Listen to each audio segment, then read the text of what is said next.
මේ අභිඥා ඥාන කියන්නේ පොතක තියෙන ඔය වචන සෙට් නෙමෙයි. මේ මහා ඥානිත හසු වෙන.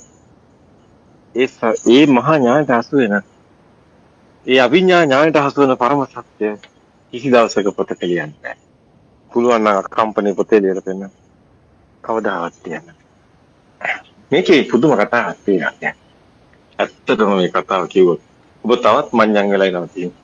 කියන්නකෝ.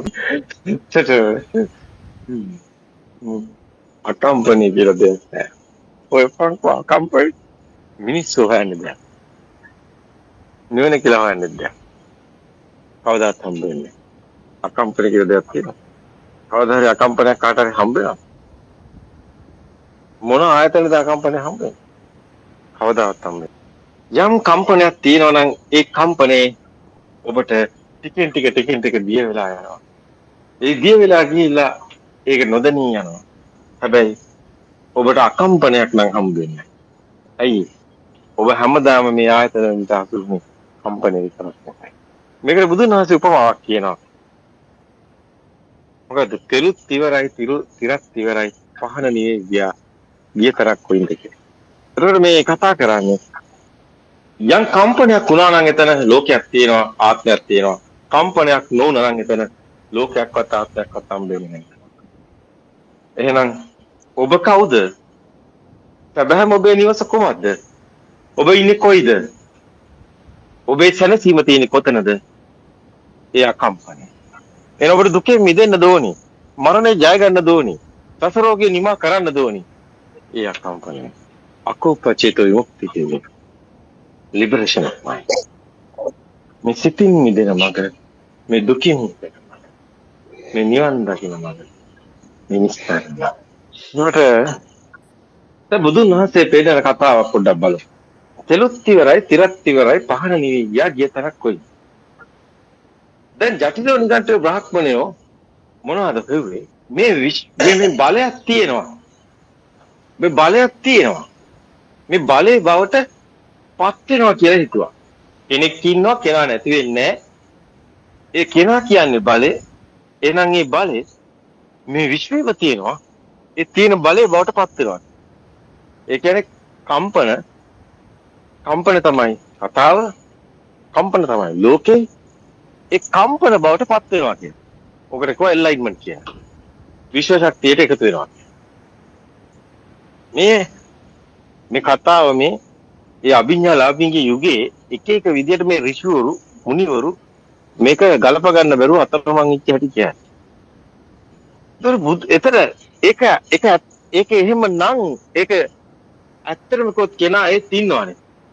එතකොට බුදුන් වහන්සේ කිව්වා මේක පොට්ටපාද ඒත් ඔබ ඉන්නවා. ඔබ දුකින් මිදිලා නැහැ. ඔබේ සසර රෝගී අවසන් වෙන්නෙත් නැහැ. ඔබ ඕන වෙලාවක සකස් වෙන්න පුළුවන්. අන්න අරූපේ ඉරවේ නැටි පෙන්නලා කල්ප 80000ක් ගියත් කම්පැනි වුණොත් තියෙන තැන පෙන්නවා. ඒ හා සමාන කම්පැනියක් වුණොත් ඒක තමයි කියලා පෙන්නවා. අරූපේ මිදිලා නැති බව පෙන්නවා. බුදුන් වහන්සේ ඔප්පු කරා එතන. සසර දුකින් මිදිලා නැහැ කියලා. නිර්වාණය කියන්නේ ඔක නෙමෙයි කියන්නේ. එහෙනම් බුද්ධ කියන්නේ ඔක නෙමෙයි. මොකද බුද්ධ කියන වචනේ ගොඩක් අය මුනිවරු හෙව්වා. බුද්ධ තමයි ඒගොල්ලෝ අවස්ථාවට දාගෙන හිටියේ. ඒක බෞද්ධ වීම, නැවත උපත්යක් නැති වෙන හැටි. ඒගොල්ලෝ හෙව්වා ඒක පරම සුඛේ මහා සුවේ කියලා එක නම් දැම්මා. ඒගොල්ලෝ බුද්ධ වෙන හැටි හෙව්වා. හැබැයි කවුරු බුද්ධ වුණේ නැහැ. ඇයි? ඒත් එතන කෙනා ඉන්නවා කියලා ඔප්පු වෙච්ච නිසා. දැන් කොහොමද බුදු කෙනෙක් පහළ වුනේ? ඔය යුගයේ බුදු කෙනෙක් පහළ වෙනවා. ඒ කොහොමද? බුදුන් වහන්සේ අන්න කන්සෙප්ට් එකක් හදුවා. ඔක්කොම ටික සේරම ගලපලා පෙන්නනවා. මේක ඇත්තටම කන්සෙප්ට් එකක්. මේක බුද්ධ ඥානං අචින්තන කියන තැන. ඔබ හිතනවට වැඩිය මේ දේශනාවේ කරත හැකි දවස් ගාණක්. මේක මෙතන ඉවර වෙන එකක් නෙමෙයි. බුද්ධාෂ්ටකයේ හැදෙන හැටි ඉඳන්. කම්පැනි සකස් වෙන හැටි ඉඳන්. ඒ බුදුන් වහන්සේ බුද්ධාෂ්ටකය ගැන කතා කරන්නේ කියන්නේ. ඒ එකම කම්පැනි සියල්ලම කියන එක කිව්වේ. ඒ කම්පැනි නැත්තම් ලෝකේ නැහැ කියලා කිව්වේ. මේකේ අත්තම කිව්වොත් බුදුන් වහන්සේ කොහොමද පෙන්වන්නේ? මේ බලය බවට පත් වෙන එකක් නෙමෙයි. මෙතන සකස් තුනක් තියෙනවා නැත්තම් නැහැ කියන තැනින් බුදුන් වහන්සේ පෙන්වනවා මෙතන ආත්මයක් නැහැ කියලා. තීන ආත්මයක් නැති වෙනව නෙමෙයි කවදාවත් ආත්මයක් තිබිලා නැහැ කියලා. බලය සකස් වෙන බලය නැති වෙනවා. බලය කොහෙවත් යනවා නෙමෙයි. සකස් වෙන එක නැති වෙනවා කියලා කියනවා. සකස් වෙන්න තියෙන හේතු නැති වෙනවා කියලා කියනවා. අන්න ඒක සකස් වුණොත් තියෙනවා, සකස් වෙන හේතු නැති වුණොත් නැති වෙනවා කියලා හේතුඵල දහම් පෙන්නනවා.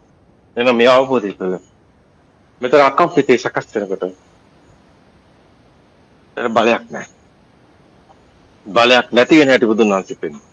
බලේ නැති වෙන හැටි පෙන්වුවාම බලේ ගිලා ආයි මේ කොහේ හරි තියනවා කියන තරක් ආනොත් කියලා.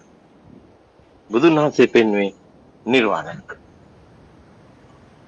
ලෝතුරු සුවේ කියලා විශ්ව ශක්තියට එකතු වෙලා ඉන්න කතාවක් නෙවෙයි. ඉතින් Hindu ආගමේ විශ්ව ශක්තියට එකතු වෙලා ඉන්න බලයක් ගැන කතා කරනවා. සදාතනික බලයක්. මේගොල්ලෝ පාටල වෙච්ච හැටි. ඒකම ජේසුස් වහන්සේ ඒක හිර වෙලා ජේසුස් වහන්සේ නැත්තම් ඔය කියන්නේ පාත් එක කියන්නේ බුදුදහමේ. ඒකයි අර පල්ලිවල පාපොච්චාරණය කරන්න කියලා. තමන්ගේ ඇතුලේ තියෙන සීරම එලි කළා පාපොච්චාරණය කළා ඔක්කොම සුද්ධ කළා දාලා. අර සබදාම විතරයි ඉතුරු වෙන දැන් මම සබදාම කියන්නේ පියාලා මම උත්සාහ සබදාම කොටසල් ඊටසේ මම කියන කොටස සම්පූර්ණයෙන්ම නැති කළා දාලා සබදාම වට පත් වෙන එකක් ගැන කිව්වා. ඒකත් අර ලෝතුරුසේ කියන කතාව ඇතුලේ හිර වුණා. ඒක විශ්ව ශක්තියට එකතු වෙන බලය කියන කතාව හිර කරා. හැබැයි ජේසුස් වහන්සේ දැක්කේ නෑ නිර්වාණය. ඔය කවුරුත් නිර්වාණය දැකපෑ නෙමෙයි කියලා කිව්වේ. ඒක අතිගාම කියන්නේ. මුස්ලිම් ආගමේ කියන්නේ මරියතුමි මරිය කියන්නේ ඔය එකම කට්ටියක් රෝමානු එම්පයර් එක බෙදනකොට යුරෝපයේ පැත්තට ගිහිලා පුරුෂ ටිකක් දාගත්තා මේ පැත්තේ කට්ටිය තොප්පි ටික දාගත්තා. අන්තිමට අද යුද්ධ කරනවා. ඇත්තටම කිව්වොත් මේක පිස්සුවක්. ඔකේ කියන්නේ එකම කතාවක්. මහා ආදරය කියලා හාලෙලූයා ගා අන්තිමට අසල්වාසීන්ට ප්‍රේම කරමු කියලා එකම ආදරය කියලා ඔය කියන්නේ අර විශ්ව ශක්තියට එකතු වෙලා ඉන්න Hindu ආගමේ තියෙන කතාවමයි. ඔක්කොම එකයි. මිනිසා තමයි අරන්සේ කිව්වේ සියලු ආගම් බිඳ වැටෙන්නේ බුද්ධෝත්පාද දේශනා.